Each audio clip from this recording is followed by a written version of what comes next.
मतलब आपको जो चीज करनी है उसके लिए आप कल ऐसा नहीं, आज से ही तैयारी करो। एक ऐसा कोटेशन है कि every day little progress gives you a big result. हर दिन एक छोटी छोटी जो आपकी सक्सेस होती है, छोटे छोटे अचीवमेंट्स होते हैं, वो आपको एक बड़ा सा रिजल्ट देते हैं। इसीलिए आपको तैयारी अभी से करनी है, आज से नहीं, अभी से करनी है। आइंस्टाइन ने कहा है कि if you know the things you can explain any how in any words. अगर आप चीजों को समझते हैं तो आप उस चीज को किसी भी तरीके से, किसी भी लैंग्वेज में एक्सप्रेस कर सकते हैं। आपको पढ़ाई किस लिए करनी है? आप पढ़ाई क्यों करते हो? To educate yourself, to gain the knowledge, to understand, that makes a difference। अगर आप सिर्फ मार्क्स स्कोर करने के लिए पढ़ोगे तो वो उतना इफेक्टिव नहीं होगा जितना कि आप अंडरस्टैंड करने के लिए पढ़ोगे। आपके अंदर जब नॉलेज आ जाएगा ना, तो you can write anything, you can express in any words. Knowledge is your arm yourself with the knowledge. अगर आपके पास में नॉलेज है तो it will be like a wings. आपके पास में ये पंख होते हैं और ये पूरा आसमान आपका है। आपको जहां उड़ना है, जितना आसमान पाना है, आप पा सकते हैं। तो it's like your knowledge is your arm, it is your power.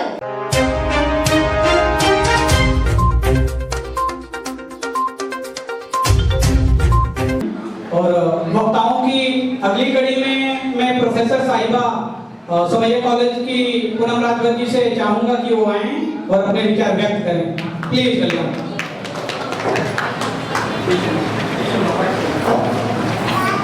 Very good evening to everyone. सभी यहाँ पर छोटे उपस्थित है, सभी लोगों को मेरा नमस्कार। राष्ट्रीय राजभर सेवा संघ के सभी सदस्यों को दिल से धन्यवाद कि उन्होंने मुझे यहाँ पे बुलाया और मुझे बोलने का मौका दिया।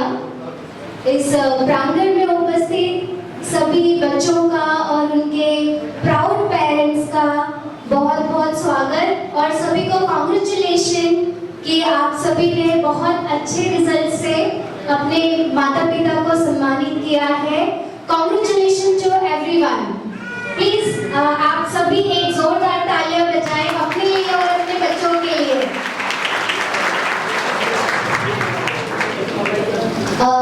Journey of 1000 smile begins with a single step। हजारों मील की जो यात्रा होती है, नन्हे नन्हे कदमों से हम तय कर जाते हैं और हमें पता भी नहीं चलता। और इस यात्रा को तय करने के दौरान हमें बहुत सारे उतार चढ़ाव आते हैं। ठीक उसी प्रकार ये जो आज बच्चे 10वीं और 12वीं उत्तीर्ण कर गए हैं, कभी nursery, junior KG, first, second, third, fourth, fifth, six, 7, 8, 9, 10 और इसके बाद 11, 12 तक आ गए। इस जर्नी में, उनकी इस यात्रा में बहुत सारे उतार चढ़ाव आए होंगे, लेकिन एक सवाल पूछना चाहूंगी, क्या किसी पेरेंट्स को याद होगा कि 5वीं में, छठी में, जूनियर में, सीनियर में कितने परसेंटेज आए, कितने मार्क्स आए? कभी टेंशन हुई? किसी को ऐसा लगा कि नहीं मेरे बच्चे का 5वीं का, छठी का, 7वीं का एग्जाम है, बराबर पढ़ाई कर, खेलने मत जा? फिर एक 10वीं और 12वीं आ जाता है, बोर्ड का एग्जाम है ना? बोर्ड के एग्जाम का स्ट्रेस, माँ बाप भी थोड़े कॉन्शियस हो जाते हैं और बच्चों में भी एक डर आ जाता है या एक प्रेशर कहे या स्ट्रेस आ जाता है। मेरा बोर्ड का एग्जाम है, पेरेंट्स को, माता पिता को भी लगता है बच्चे का बोर्ड का एग्जाम है। क्यों? पहले क्यों नहीं ऐसा लगता? और 10वीं और 12वीं के लिए ऐसा क्यों होता है? क्या ये होता है या नहीं? हाँ या ना? होता है कि नहीं? होता है ना? तो ऐसा क्या है? क्या बाकी के एग्जाम्स नहीं है ना? वो भी तो एग्जाम्स है। तो 10वीं और 12वीं में कैसा डर, काहे का स्ट्रेस? ये एग्जाम क्यों अलग है? क्यों हमें प्रेशर आ जाता है? आना चाहिए?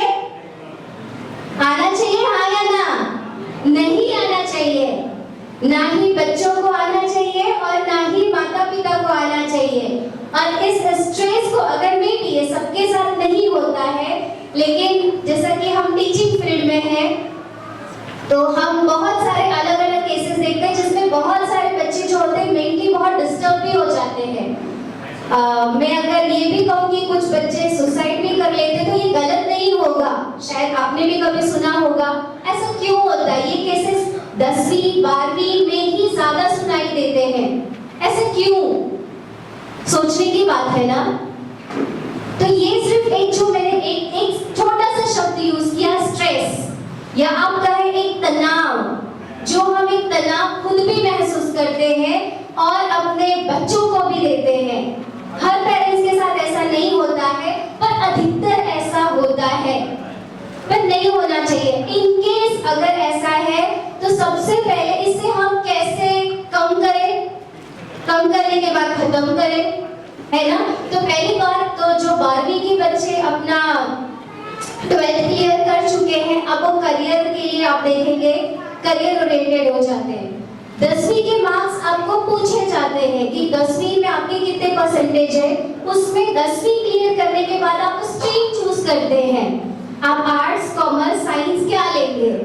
जब आपकी 12वीं हो जाती है तब आप करियर ओरिएंटेड हो जाते हैं कि आप अब आगे क्या करियर करेंगे, भविष्य में क्या बनना चाहते हैं, कौन सी नौकरी करेंगे, कॉम्पिटिटिव एग्जाम्स की प्रिपरेशन करेंगे, क्या करेंगे। तो जो बच्चे, मेरा अभी का फोकस होगा जैसा कि मैं टीचिंग फील्ड में हूँ, कि जो बच्चे 10वीं के बाद अब 12वीं का बोर्ड का एग्जाम प्रिपेयर करने वाले हैं और उनके पेरेंट्स भी आगे बोर्ड का एग्जाम फेस करने वाले, सबसे पहले तो उसे भी एक एग्जाम की तरह ही ले, उसमें ना खुद डरे ना ही बच्चे को डराए। उसमें डर वाली कोई बात नहीं है, जैसे ये एग्जाम है वो भी एग्जाम है। तो बिल्कुल ये चीजें कैसे होनी चाहिए, be clear, be good, be calm, be constant. आप क्या कर रहे हो ये क्लियर होना चाहिए, क्यों कर रहे हो और कांस्टेंट करना चाहिए। 10वीं के बच्चों के लिए इसलिए जो आगे की प्रिपरेशन करेंगे, थोड़ी सी जो मैं अपने बच्चों के साथ में चीजें शेयर करूंगी आपके बोर्ड के एग्जाम्स की प्रिपरेशन के लिए। जब आप 10th और 11th में जा रहे हो ना, देयर इज नो टुमारो, मतलब आपको जो चीज करनी है उसके लिए आप कल ऐसा नहीं, आज से ही तैयारी करो। इट्स अ गुड डे, एक ऐसा कोटेशन है कि every day little progress gives you a big result. हर दिन एक छोटी छोटी जो आपकी सक्सेस होती है, छोटे छोटे अचीवमेंट्स होते हैं, वो आपको एक बड़ा सा रिजल्ट देते हैं। इसीलिए आपको तैयारी अभी से करनी है, आज से नहीं, अभी से करनी है ना। तो कैसे करोगे आप? सबके पास किताब है। सबसे पहले कुछ बच्चे तो क्लासेस जाते हैं, बहुत बड़ा परसेंटेज है जो ट्यूशंस जाते हैं, क्लासेस जाते हैं, और बहुत कम परसेंटेज है, भले ही एक दो बच्चों का है, पर है जो सेल्फ स्टडी भी करते हैं, है ना। तो उसमें आपको बहुत ज्यादा इधर उधर के नोट्स चाहिए, ये क्लासेस का नहीं। स्टेट बोर्ड की या किसी, अभी स्टेट बोर्ड पे मैं फोकस कर रही हूँ, तो स्टेट बोर्ड की जो आपकी टेक्स्ट बुक है ना बच्चों, आपके लिए वही सब कुछ है। बस वो आपकी जो स्टेट बोर्ड की टेक्स्ट बुक है उसको आप पढ़ लीजिए, उसके अलावा आपको किसी चीज की जरूरत नहीं है। जो क्वेश्चन पेपर आपका बनेगा ना, बस उसी में से आने वाला है। तो अब आप प्रिपरेशन कैसे करोगे? जनरली आप कोई भी चैप्टर देखोगे तो it starts from the name of the chapter, yes और नो? यस।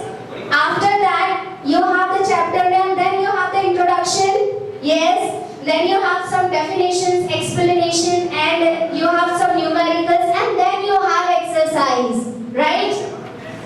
ऑब्जर्व किया है या नहीं? किया है ना। तो नॉर्मली ये टेंडेंसी है कि आप इंट्रोडक्शन से स्टार्ट करोगे और एक्सरसाइज पे आओगे, बट चेंज दिस पैटर्न। आपको ऐसे नहीं करना है। आप एक बार करके देखो जो मैं अभी आपको कह रही हूँ, ये बहुत एक बड़ा डिफरेंस लेके आएगा। अब क्या करना है आपको? पहले एक्सरसाइज पढ़नी है। मैं जो बोल रही हूँ थोड़ा सा ध्यान से सुनना। आपको पहले एक्सरसाइज करनी है। क्यों? मैं उसका रीजन भी दूंगी। जब आप एक्सरसाइज पढ़ोगे तो उसमें सारे के सारे आपको क्वेश्चंस मिल जाएंगे। यस, क्वेश्चंस रहते हैं ना एक्सरसाइज में। आपका एफआई भी होगा, फिलिंग द ब्लैंक्स होगा, शॉर्ट आंसर्स होंगे, डेफिनेशंस होंगे, होंगे, न्यूमेरिकल्स होंगे, फिर उसके बाद लॉन्ग आंसर्स होंगे। This is the way you have the exercise. जब एक बार आप वो चीज पढ़ लेते हो और उसके बाद जब आप चैप्टर पढ़ने जाओगे तो पता है क्या होगा? It's like a movie. जैसे हम किसी मूवी का ट्रेलर देखते हैं तो कोई चीज ऐसी होती है, अरे हाँ मेरे को ना ये मूवी देखनी है और ये वाला इसका सीन बहुत अच्छा है, मुझे देखना ही है। बिल्कुल ऐसा ही आपका जो साइकोलॉजी है ये बन जाएगा, आपको एक आइडिया बन जाएगा, आपके ब्रेन में जो भी आपने रीड किया होगा ना, इंपॉर्टेंट पॉइंट्स जो है वो यहाँ पे फिट हो जाएंगे। उसके बाद जब आप आपका चैप्टर पढ़ना स्टार्ट करोगे ना, तो automatically when you start reading your brain will become conscious at the point which you have read in the exercise. आपका फोकस अपने आप आ जाएगा, आपका कंसंट्रेशन अपने आप हो जाएगा।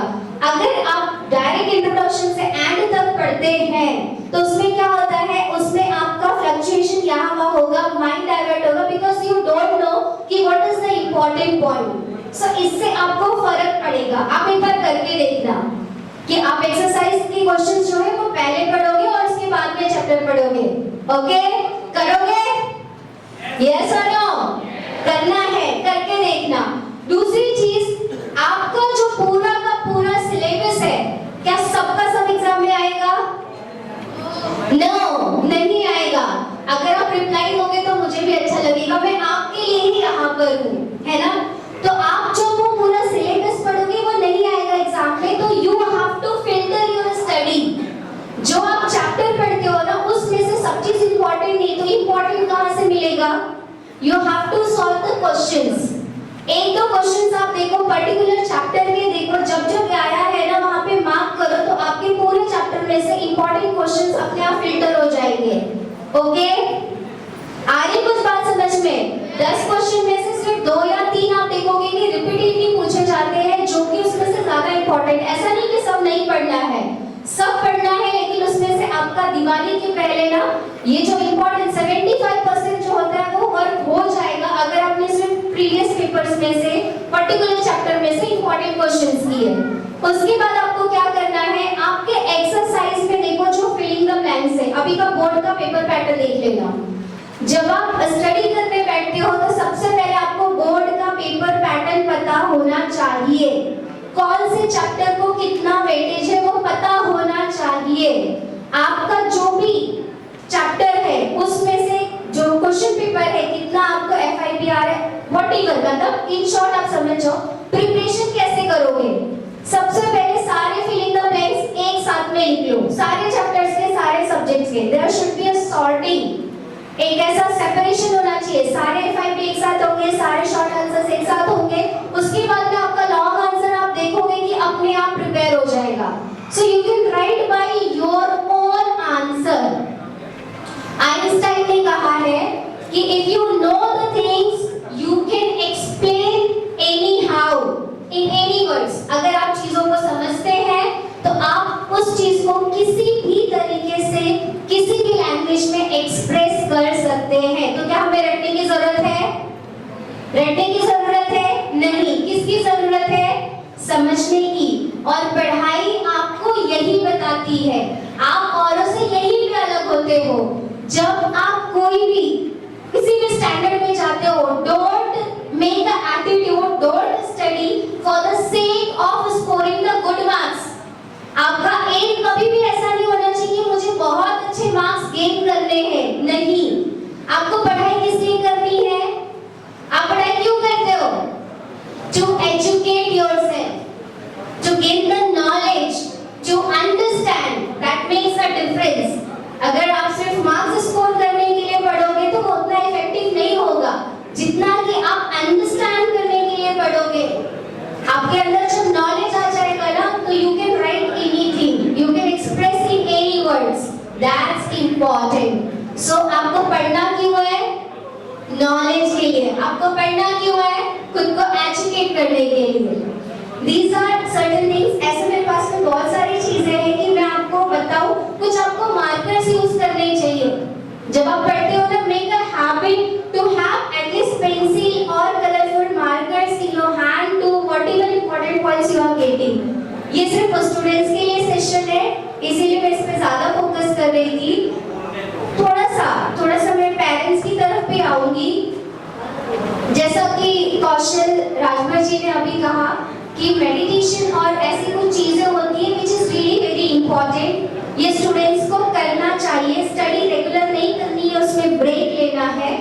पेरेंट्स, अगर आपके बच्चे का मॉर्निंग में स्कूल है तो प्लीज उसको आप एम्प्टी स्टमक मत जाने दीजिए, खाली पेट नहीं जाने देना, इसका बहुत फर्क पड़ता है।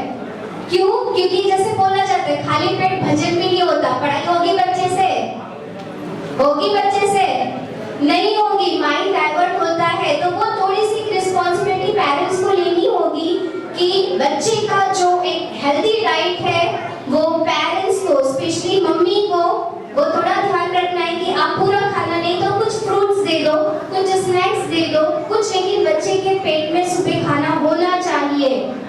कुछ बच्चे साइंस के होंगे तो मैं ये बताऊंगी कि देखो जो लैब होती है वो बंद होती है, केमिकल्स होते हैं, बच्चों को चक्कर आता है, वोमिटिंग होती है, गिर जाते हैं। इसीलिए पेरेंट्स प्लीज इतना केयर करेंगे बच्चों के लिए कि उनको आप कुछ ना कुछ टिफिन में दे दिया करिए। एंड यहाँ पे और एक हमारे वक्ता थे जिन्होंने वो भी कहा कि आपको बच्चे के टाइम टेबल पे वॉच रखना है। आप कभी कभार स्पेशली 10th और 12th में, 12th के तो हो गए, 10th वाले को एक बार विजिट किया करिए, उससे बहुत सारी चीजें आपको पता चलती है। एट लास्ट कंक्लूड करूंगी कि देखो, knowledge is your arm yourself with the knowledge. अगर आपके पास में नॉलेज है तो it will be like a wings. आपके पास में ये पंख होते हैं और ये पूरा आसमान आपका है। आपको जहां उड़ना है, जितना आसमान पाना है आप पा सकते हैं। तो it's like your knowledge is your arm, it is your power. Thank you very much. Thank you very much.